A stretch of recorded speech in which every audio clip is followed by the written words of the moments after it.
Hello, thank you for the opportunity to present Volue. My name is Clausen Krøvel, and I'm head of investor relations at the company. I will now share some slides to let you know who we are.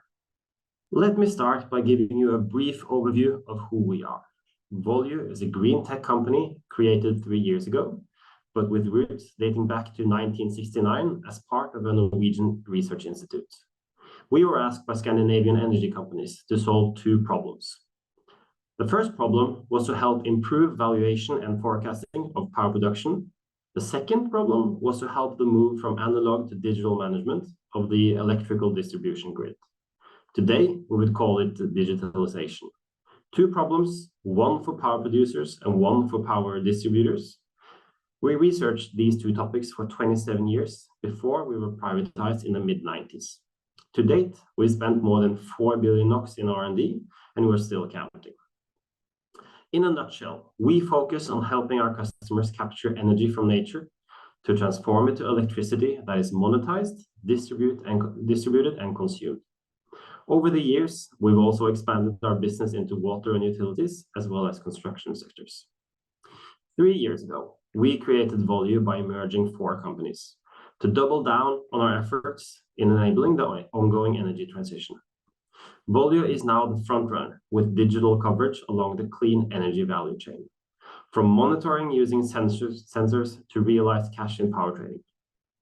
Building from our success in the Norwegian home market, we've now earned the trust of more than 2,500 customers across more than 40 countries.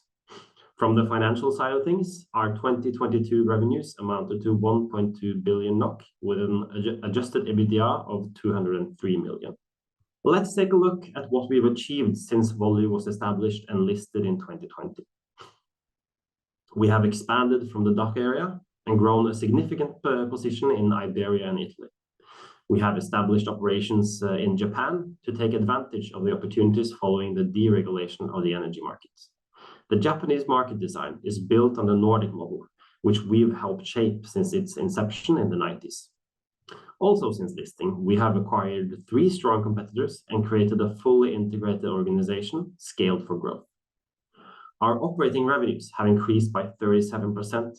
Our annual recurring revenues have increased by 34%, and our SaaS revenues are up 93%. The number of algo trades executed on the Volue platform has increased by 76%, from 21 million in 2020 to 37 million in 2022. The Volue platform has become the market leader and executes about a quarter of all intraday trades on the European Power Exchange (EPEX) on behalf of our customers. These are impressive numbers, and it is a testament of the trust from our customers. The numbers prove that we are bringing more customers on the platform and that customers keep growing their activities in the short-term markets.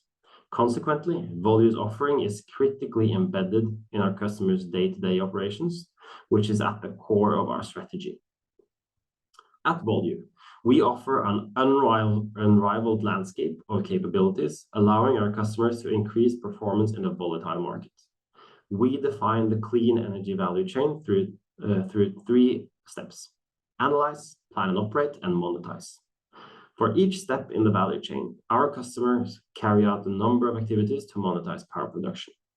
Our unique coverage along the value chain puts us in pole position to deliver game-changing services that helps customers increase top line, reduce risk, and protect profit margins. In order to elaborate on what that really means, I will take you through a use case from our energy segment. A common question is, why does a power producer need tools for forecasting, optimization, and trading? To examine this, we'll use a fairly basic example. We have a power producer with 1 asset operating in 1 market. The power producer in this case is our main shareholder, Arendalsfoss Company, and Bøylefoss power plant operating in the day-ahead market. Water is taken from the Haugsjå reservoir further up the river and let through tunnels and turbines to generate electricity. The power producer has 2 objectives. First, operate this plant safely and predictable within all rules and regulations. Second, to maximize profits by selling the power when the price is at its highest. And let's look at this from our 3 steps: analyze, plan and operate, and monetize. First, you need to know how much fuel you have. or how much water is in your reservoir. This may start as a simple measurement and will need continuous validation and correction. Secondly, you need to estimate your future inflow. This requires a lot of inputs. Will there be rainfall in the coming days, weeks, and months? And where will it fall? It makes a difference if it falls at point 1 or point 2. At point 1, it might fall as snow and hit your reservoir when the snow melts in April. If it falls to point 2, it can come as both rain and snow, depending on the temperature, which again would impact your availability. The area where rainfall eventually will end up in your reservoir is called the catchment area. So what is the physical layout of your catchment area, and how does it affect your time from rainfall to availability? Your goal is to maximize profits, and to do that, you want to produce when the prices are high. If you look at the price forecast at the bottom of the slide, the price spans between 50 and 200 only within a 24-hour window. Wind production in Italy tomorrow, the temperature in Germany next week, and the gas price in Netherlands in Q3 all affects the price in southern Norway tomorrow, because Europe has a connected energy market. Moving to the next step, plan and operate. A power plant is a physical asset with characteristics you need to take into account. This specific plant has 4 penstocks feeding 8 turbines with different efficiency curves, ramp-up costs, and friction factor losses in their systems. These elements are crucial input factors in deciding when and how much to produce. There are also variable elements to account for. There are regulations as to the minimum flow in the river, which will change throughout the year. Your available capacity can change over time due to maintenance or on turbines or penstocks.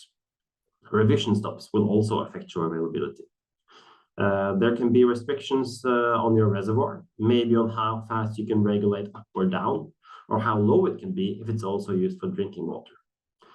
As you take the water out of your reservoir, your position versus the restriction will change and must be constantly monitored. The list goes on, and the interaction between dam, power plant, and river creates an ecosystem with plenty of factors to build into your model. When you've made your plan, it's time to monetize and participate in the day-ahead bidding. The auction for tomorrow closed at 12 today, where you had the possibility to bid for 24 contracts, 1 for each hour. As you get your bids approved, you need to monitor that you deliver what you've committed to every hour. This needs to be documented and be taken into account when updating your reservoir levels. When dispatching, the TSO require reports on production volumes. After dispatch, the regulator require reporting on water levels, and ESET require reporting to conduct settlement. Your partners along the river also require reporting to be aware of the water coming their way. For Bøylefoss, this means to report to Agder Energi, who's further down the river. Every topic we've touched upon until now are issues we solve for our customers, and the list is far from exhaustive. Truth be told, the example we've applied is an oversimplification of reality, and what we've discussed can be seen in the top right diagram. It consists of the dam at Haugsjå and the turbines at Bøylefoss. In reality, the power plant at Bøylefoss is part of a larger cascade of power plants, where Bøylefoss is dependent on the water coming from the upper power plants, as seen on the bottom right diagram. The big diagram, bottom left, is a more complex system, which is more in line with reality. This is one of a major European power producers' rivers, and their portfolio consists of tens of these. Not only does it contain way more assets, the system is also branched like a tree and have bypass rivers going between the branches. Imagine the task at hand when analyzing, planning, operating, and monetizing this system, let alone 15 of them all at once. Everything we've looked at so far is part of the complexity in this relationship. This is what a power producer has to relate to. Now let's take the complexity of running Bøylefoss in an optimal manner. Elevate it to be part of the large system of rivers with interdependent assets, and let's say we have 20 of those. Combine that with the elements on the left, which include assets that you cannot control in the same way you can by letting water from a dam. This needs to be connected to the 4 markets on the right, and not only connected, but allocated in an optimal manner. the complexity increases exponentially. This is where we operate and what we do. We connect assets to markets, and this is how we create value for our customers. By solving the issues we've been through, we are an integral part of our customers' business processes. So to summarize, why will Volue be successful? Our presence across the entire value chain has time and time again proved to be unmatched when competing for business. Volue's achievements and progress since listing speaks volumes, highlighting the organization's ability to execute on growth ambitions. Energy markets are experiencing a tectonic shift, increasing the need for our services and the speed in which our customers make investment decisions. Thank you for your attention. Have a great day, and that was all I was presenting today.